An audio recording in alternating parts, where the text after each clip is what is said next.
Nuk dit na, firma i mazaj, inxhinieri Zbatus ka thënë që nuk firmos, se e di mirë ai që është punë ngecme. Çfarë nuk firmos? Nuk firmos atë kolaudimin që duan bëjnë ta me lloj përforcime bindash. Inxhinieri i firmës sot nuk e marr përsipër që do ta marrë kështu, sepse thonë duhen shem fare ato. Momenti që ka bo 40 cm ulje dhe tani ka shku 70 cm, kush i garantohet atë? Po këta tash që ta shejmen është kosa madhe, a kupton çfarë halli është? Çfarë po diskutohet? Domethënë çfarë zgjidhje do i japin? Po mendojnë ndonjë gjë?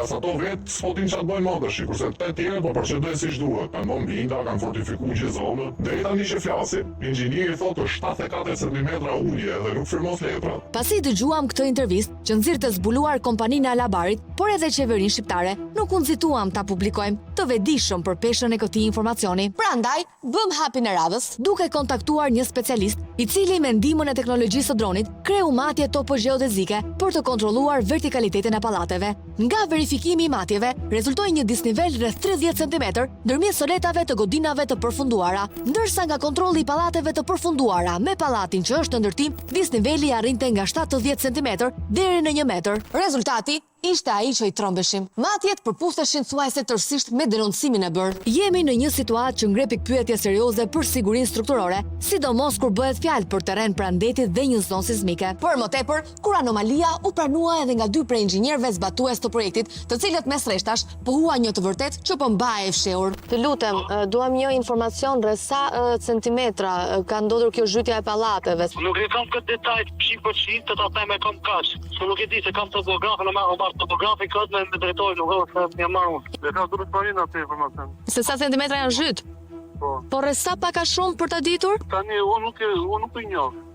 Ndërkohë, administratorja e Durrës Marina, Elizabeta Hajrullaj, nuk pranoi në asnjë moment të prononcohej për këtë skandal, edhe pse kemi tentuar shumë herë ta takojmë. Sidoqoftë, puna jon nuk u mbyll aty. Menjëherë pas përfundimeve të dala nga investigimi ynë, depozituam të gjithë informacionin pranë Inspektoratit Kombëtar të Mbrojtjes së Territorit, që pa humbur kohë bëri verifikimet e saj në bashkëpunim me Agjencinë e Zhvillimit të Territorit dhe vetëm pas pak ditësh, zhytja e 2 pallateve të Alabarit u konfirmua edhe nga kjo komunikat e IKMT-s, ku deklarohet se në përfundim të inspektimit, raporti topografik i Institutit të Ndërtimit konfirmon se objekti 02 ka posuar ulje prej 28 cm, ndërsa objekti 04 ka posuar ulje prej 18 cm.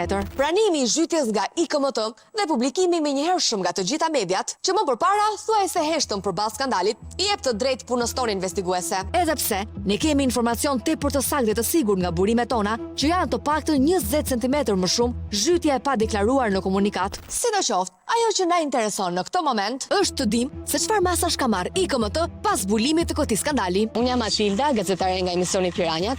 Doja t'ju pyesja çfarë masash do merrni konkretisht për pallatet e Durrës Marina, të cilat janë zhytur. Ai ishte një objekt në zhvillim të sipër, i cili nuk ka bërë kualitimin e tij. Deri në këtë moment është konstatuar kjo gjë, është ngritur grupi punës, ka shkuar aty, ka bërë verifikimet dhe i shkërkuar firmës që të marrë masat e nevojshme për qëndrueshmërinë. A ka ndonjë rrezik shëmbje duke qenë se është një territor sismik ranor?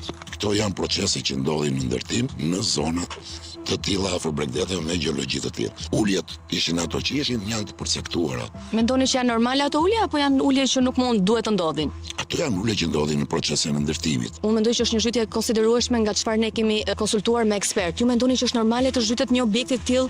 Janë fenomene që ndodhin në ndërtim. 28 cm. Dhe unë ju përgjigja për këtë. Tash ju më bëni një pyetje për disa herë kur unë ja kam dhënë përgjigje. Janë absurde pra. Janë fenomene që ndodhin në ndërtim. Me që për krye inspektorin qendro, është një ulje normale, sa pallate në zonat e Bregdetit kanë posuar zhytje të tilla deri në 30 cm.